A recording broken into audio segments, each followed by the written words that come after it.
حکومت پاکستان انتہائی سمجھداری کے ساتھ کھیل رہی ہے اور اپنے انداز کے ساتھ، جیسے ان کا انداز ہے اس انداز سے کام کرتے ہوئے آگے بڑھ رہی ہے. جیسے کہ وزیر داخلہ محسن نقوی جا کے مفتی منیب الرحمان صاحب اور قادری ہاؤس پہ ملاقات کر رہے ہیں. اور ملاقات کی وجہ کیا ہے؟ ملاقات کی وجہ یہ کہ ان حضرات کو ٹھنڈا رکھیں کہ آپ لوگ کسی بھی طرح باہر نہ نکلیں اور ان کی حمایت میں میدان میں نہ آئیں. ادھر ان سے ملاقاتیں کر کے ان کو کہتے ہیں کہ جناب جیسا آپ کہیں گے ویسا ہو جائے گا، اور دوسری طرف ڈنڈا ٹائٹ رکھا ہوا ہے. روزانہ چھاپے پڑ رہے ہیں، روزانہ گرفتاریاں ہو رہی ہیں، روزانہ گرفتار کیے جا رہا ہے. سوال یہ ہے کہ اب یہ علماء مشائخ ہمارے جو اس میدان میں نکلے ہیں، پہلے تو ہم ان کا شکریہ ادا کرتے ہیں اور خراج تحسین پیش کرتے ہیں کہ آپ لوگ جو ہے وہ اس دکھ بھری گھڑی میں جو ہے وہ ٹی ایل پی کے ساتھ ہیں. لیکن یہ کہ اب جب آپ سے ملاقات ہو تو پوچھیے گا ضرور کہ ہمیں تسلیاں دیتے ہو کہ جناب جیسا آپ کہیں گے ویسا ہو جائے گا، کوئی مسجدیں بند نہیں ہوں گی، کوئی گرفتاریاں نہیں ہوں گی. اور ادھر سے ڈنڈا ٹائٹ رکھا ہوا ہے.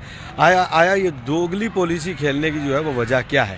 اس کا ضرور ان سے سوال کیا جائے. اس چال کو جب تک سمجھا نہیں جائے گا تب تک حالات جو ہے وہ قابو میں نہیں آئیں گے. کیونکہ مفتی منیب الرحمان صاحب نے ایک بیان دیا تھا قبلہ سید مظفر حسین شاہ صاحب کے ساتھ کہ اگر حکومت اپنے ان رویوں سے باز نہ آئی تو پھر ہم انتہائی قدم اٹھانے پر یا اعلان کرنے پر مجبور ہوں گے. یہ بیان سن کر محسن نقوی جو ہے وہ خود ان کے گھر پہنچ گئے.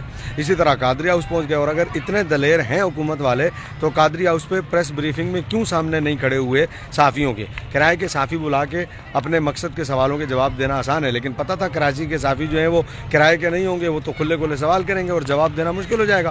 اگر آپ لوگوں نے لاشیں نہیں گرائیں اور اتنے سارے شہید نہیں کیے تو پھر آپ لوگوں کو صحافیوں کا سوال دینے میں ڈر کیوں ہے؟ آپ صحافیوں کے سامنے بات کرنے میں کیوں گھبرا رہے ہیں؟ اس کا مطلب ہے کہ دال میں کہیں نہ کہیں کالا ہے.